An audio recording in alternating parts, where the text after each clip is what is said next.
Assalamu alaikum туғандар, бүгін біздің Нұрс автосалонға дағы бір акциямен шығып жатады. Mazda Кронус шығарылған жылы 92, 2 куб. Туғандар, машина без вложений технический, ес айтады.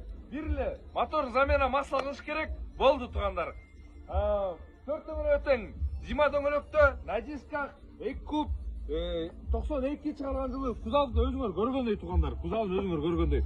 Мұның басында реальный бамен шығып жатады. Так, люк бар, сразу тартагат, люк бар. Içine өткенде полный төртөтің электропакет.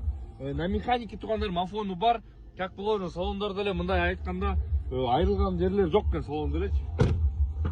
Тканевый салонда туғандар, мына тканьдарын эле көрсөңөр болот. Как положено, айрылган эмес эми туғандар. Нормально эле да айдасаңар өтө сонунго дейм. Еще басында өтө сочный болуп чыгат. Дискарына тартып кой. Мына көрсөңөр болот.